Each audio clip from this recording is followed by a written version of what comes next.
A Turkish court has sentenced two opposition journalists to 5 years in jail. Can Dündar hakkında bir hapis cezası kararı. Opposition journalists Can Dündar and Erdem Gül. Can Dündar ve Ankara temsilci. Hostile messages given against This journalists. is a trial against journalism in one of the most flawed prosecutions in Turkey in recent times. Hello, I'm Richard Gisbert, and you're at The Listening Post. Here are some of the media stories we're covering this week. Is President Erdogan's war with the media now breaking down the rule of law in Turkey? In Egypt, 3 journalists sentenced to death for endangering national security. The European Union has one of the world's biggest press corps, so why would it need a news outlet from the U.S. to tell the story coming out of Brussels? And the art of the press junket, Pyongyang style. But why can't we go inside? Don't ask me. 2.5 months ago, when Turkey's constitutional court freed 2 journalists accused of treason, saying their rights, including freedom of expression, had been violated, Turks knew there was a showdown coming. President Tayyip Erdogan had vowed that the journalists would pay for the story they published and said he would not respect the court's ruling. In the latest verdict, delivered May 6th, a lower court sentenced Can Dündar, the editor of Cumhuriyet, and Erdem Gül, the paper's Ankara bureau chief, to 5 years in prison for leaking state secrets over a story alleging that the Turkish security services had been smuggling arms to rebel fighters in Syria. The fact that a lower court disagrees with a higher constitutional court on a constitutional question relating to freedom of the press, and did so after the president had intervened publicly, has critics questioning the rule of law in Turkey. The AK Party government in Ankara is not mincing words these days about the news media, and it's going after outlets outside Turkey, notably in Germany, an indication that Ankara feels it has some leverage over the European Union since Turkey can control the flow of refugees trying to get into Europe. In short, when it comes to freedom of the press in Turkey, President Erdogan and the government there may as well be saying to the EU and their critics overseas, what are you going to do about it? Our starting point this week is Istanbul.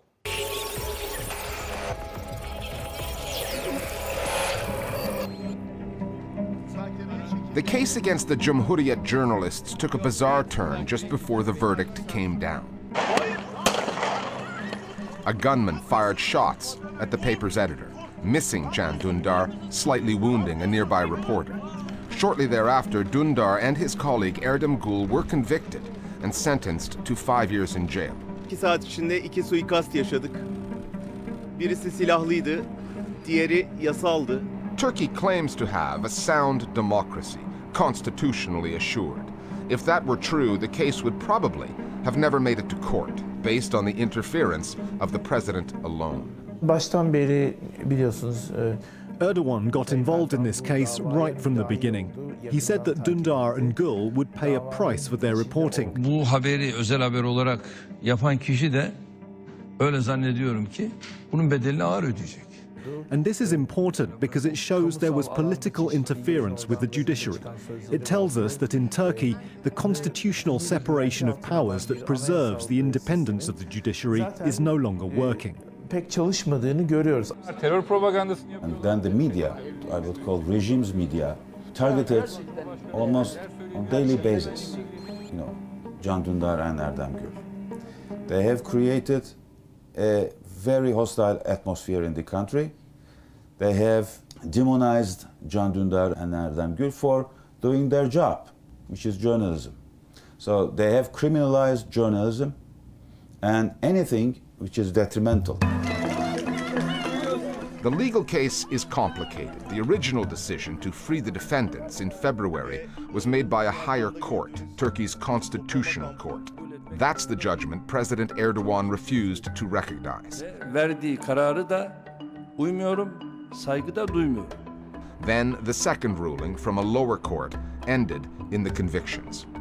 Erdogan's defenders, and there are plenty in the Turkish media, tend to sidestep the president's involvement in the case, which is difficult to defend. Their arguments are largely procedural. Yes, the president's words drew criticism from many people, but the Constitutional Court's decision on their arrest was seen as beyond its judicial powers. And it's not only Erdogan who said this. There's a widespread notion that the Constitutional Courts are behaving more as activists, which is beyond their powers. The Cumhuriyet trial is just one front in the AK Party's war against journalists. 3 months ago, the government took over Zaman, Turkey's biggest newspaper, which was affiliated with the Gulen Group, a religious and social movement that supported Erdogan until 2013. These days, Erdogan calls his former Gulenist allies terrorists, and the government has gone after their news outlets. There's a pattern here. When another media conglomerate, Doğan Yan, fell out with Erdogan in 2009, it suddenly got fined for back taxes, $2.5 billion. It's now a shell of its former self. The latest twist relates to what is said about Turkey and its president in other countries. More and more foreign reporters are being denied re-entry visas, effectively locked out of Turkey. When a comedian lampooned Erdogan on German television, Turkey demanded Germany prosecute him. Prosecutors are now looking into the case, which German free speech advocates deplored. Germany and the European Union have recently cozied up to Turkey, tempering their criticism on media freedom there, following the deal reached 2 months ago, when Turkey agreed to stem the flow of Syrian refugees through its borders and into Europe. Clearly, there's been an attempt by the European Union to appease Mr. Erdogan. They have decided to put their own interests first, and their own interests are in getting Turkey to stop the flow of refugees. They are prepared to make concessions to appease Mr. Erdogan to stop this from happening. But even that appears to be breaking down. Turkey is pushing the envelope so far that at a certain point, Europe is exasperated. So that very deal is in danger of breaking down now. This Syria policy has taken the EU hostage through the refugee crisis. Erdogan took the initiative to use the refugee crisis in blackmailing the EU and to link with the domestic agenda. But Europe had to stay silent for a long time when the regime was killing journalism in Turkey. The EU is seen as hypocritical. Sure, there are problems in Turkey, but no more than in any European country. In Europe, journalists are tried in cases that are similar to Dündar's for revealing state secrets. Just recently in Germany, 5 journalists were tried in a similar case. That is not accurate. German prosecutors say they are investigating 5 journalists over a story about weapons shipments to Mexico. But no charges have been laid. No one is on trial. There really is no comparison. However, the primary media story in Turkey is about the journalism there. The gunman outside the court that day has reportedly said he wasn't shooting to kill. He was aiming at Can Dündar's leg. Apparently, he just wanted to scare him. In that respect, the gunman may be a mere byproduct of President Erdogan and the government, who have scared so many journalists and activists into silence. The atmosphere is significant because within it, not only are journalists punished, but others are also encouraged to punish them. There will be those who calculate that if they, in one sense or another, punish those who are speaking out against the government, then they may be rewarded. So those in positions of power are motivated to display loyalty to Erdogan. This is the kind of atmosphere that's been created. And it was certainly Can Dündar's opinion that this gun had been fired, that he had been targeted not just by the judicial processes, but that there had been encouragement from what he called the highest quarters to encourage this assassination attempt against him. Kimdir nedir bilmiyorum ama kimlerin hedef gösterdiğini iyi biliyoruz. And we as journalists working in Turkey are aware that the atmosphere has become very dark. On the download now, our viewers with some thoughts on the state of journalism in Tayyip Erdogan's Turkey. The state, now represented almost solely by President Erdogan, has a responsibility to protect. And so far, it hasn't been the case. Instead, there has been a lot of criticism and direct pointing out the fingers towards journalists. So you figure yourself out who's responsible for this climate. President Erdogan does not take legal action against journalists unless there is a heinous attack against his personality and family. The comments of the German satirist Jan Böhmermann attacked not only Erdogan but all Muslims in general. Europe should not be kind to vicious people, including journalists, who paved the way for new racist and Islamophobic remarks that don't have anything to do with reporting or free speech. Other media stories that are on our radar this week.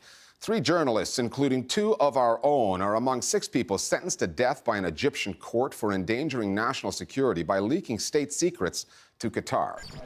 Those sentenced in absentia were Al Jazeera journalists Ibrahim Halal, the former news director for Al Jazeera Arabic, and Ala Omar Sablan, as well as Asma Al-Khatib, a reporter for the pro-Muslim Brotherhood news network Rasat. Al Jazeera said the ruling is unprecedented in the history of journalism in the world. It represents a stab in the back of the profession and freedom of expression worldwide. The network also rejected accusations it was allied with deposed President Mohamed Morsi, who is also on trial for espionage and was ousted after an army takeover stripped the Muslim Brotherhood of power in 2013. A final decision on this case is expected June 18th after consultations with the Grand Mufti, Egypt's top religious authority. Earlier this week, 5 members of an online satirical group, Atfal al-Shawariya, which means street children, were also charged with instigating protests and using online platforms to insult state institutions. The group regularly releases videos featuring social and political commentary set to music. Their video, released May 2nd, criticized the recent crackdown on the journalists' syndicate building in Cairo. Some of the Panama Papers leaked last month are now accessible online. A searchable database went live this past week on the website of the Washington-based International Consortium of Investigative Journalism, the ICIJ. Originally containing more than 11 million documents exposing the offshore financial activities of some prominent and powerful people, the data made available represents a fraction of what was originally leaked. The data came from an anonymous source assumed to have been based inside the Panamanian law firm Mossack Fonseca. That source has now spoken out for the first time, and he had some choice words for media outlets that were approached with the material but chose not to publish it. In a letter printed by the German paper Süddeutsche Zeitung, the source was quoted as saying many news networks are cartoonish parodies of their former selves. Individual billionaires appear to have taken up newspaper ownership as a hobby, limiting coverage of serious matters concerning the wealthy. Some light has been shed on a news platform used by millions, Facebook, and what news topics the site decides are trending or not. A former Facebook editor who has chosen to remain anonymous has reportedly told the tech blog Gizmodo that curators actively censor stories that come from conservative news outlets. While appearing to be determined by an impartial algorithm based on likes, the source says that the trending bar is actually moderated by a team of news curators who help choose which stories appear, write headlines, and brief summaries. The editor was also quoted by Gizmodo saying, "I'd come on shift and I'd discover that Mitt Romney or Glenn Beck or popular conservative topics wouldn't be trending because either the curator didn't recognize the news topic or it was like they had a bias." Since Facebook claims to have 1 billion daily active users, it has influence. Facebook's CEO, Mark Zuckerberg, has denied the allegations. He said, "We have rigorous guidelines that do not permit the prioritization of one viewpoint over another or the suppression of political perspectives." Brace yourselves, because we're going to do a story about journalism at the European Union. And do not adjust your sets. Brussels, the EU's de facto capital, has one of the largest press corps in the world, 1,300 strong. However, the mainstream reportage from there seems to fail to hit home with news audiences. With 28 member states, 24 languages, and a legendary bureaucracy, the EU is neither simple nor exciting to cover. But think of the story there. Polls now say that the EU's popularity is at an all-time low, and the refugee crisis has laid bare the union's weaknesses, its inability to impose its core values on member states.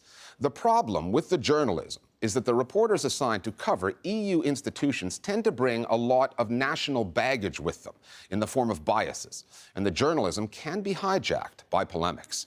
But there's a new kid in town. Politico, the Washington, D.C.-based political news site, has landed in Brussels, and it's trying to shake things up. The Listening Post's Paolo Ganino now from Brussels on the challenges of covering the European Union.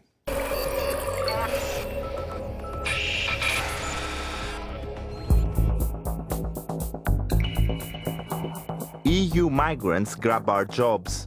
Who will speak for England? Queen backs Brexit. There's a movement behind these headlines, known as Euroscepticism, and it's particularly relevant in Great Britain right now. Facts about the UK's relationship with the EU seem hard to find.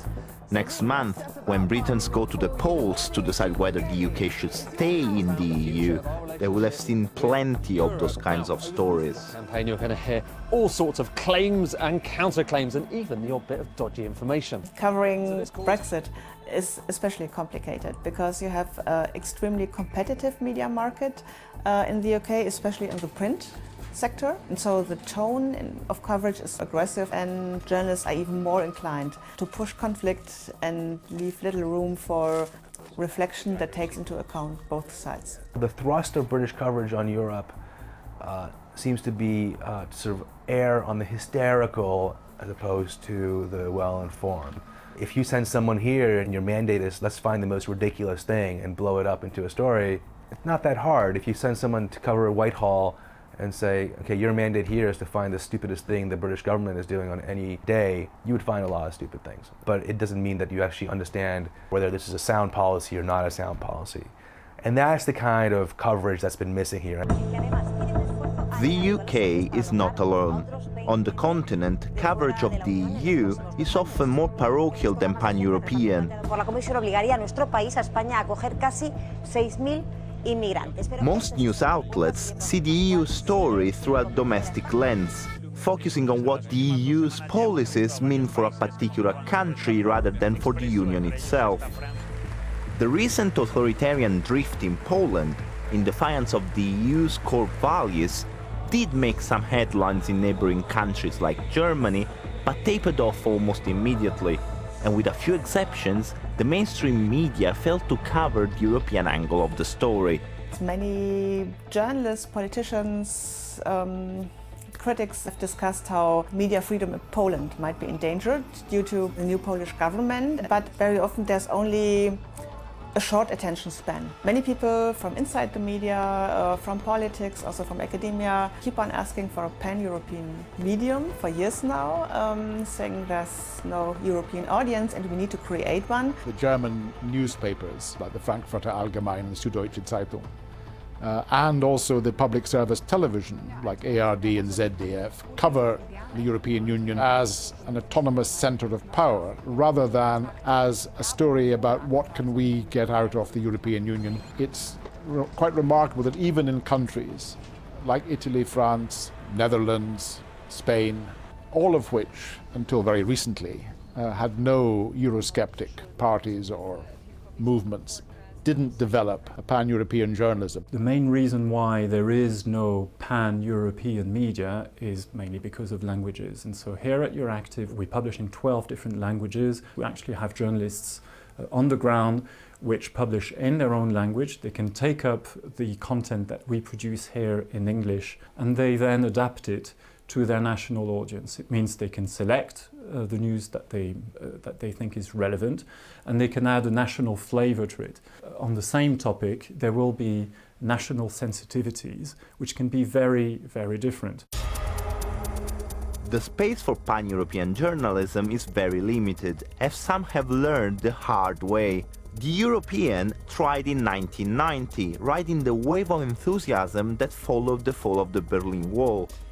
The weekly paper lost money for 8 years before shutting down. On the television side, there's Euronews. Based in France, it's controlled by an Egyptian media tycoon, Naguib Sawiris, and has also the backing of the EU itself, which pays for 1/3 of the operation. Euronews broadcasts in 13 languages but fails to attract an audience beyond business people and policy makers. Other pan-European publications online like Cafe Bubble, EU Observer and Euractiv operate in a niche market and rely on corporate sponsors and grants to survive. They are writing for an elite who are interested in what happens in Brussels because very often it's their job, or they are interested academically, but they typically have relatively small audiences. For popular newspapers or even mid-market newspapers, it's very difficult indeed. And so far, all of the attempts to make a pan-European media which is outside of the charmed circle of the upmarket papers have failed. Enter Politico Europe, an offshoot of the politics and policy website in the US. It's hoping to succeed where its pan-European predecessors have struggled or failed. Those outlets lacked a big brand name such as Politico's. It also helps to have financial backing, which Politico has through Axel Springer, the German media giant. Axel Springer is the publishing house behind Bild, Europe's biggest selling newspaper. They also own Die Welt, an influential broadsheet in Germany, and American news site Business Insider. Politico Europe is a joint venture, 50% of which is bankrolled by Axel Springer, which puts this media venture into a different category than any other pan-European media outlet.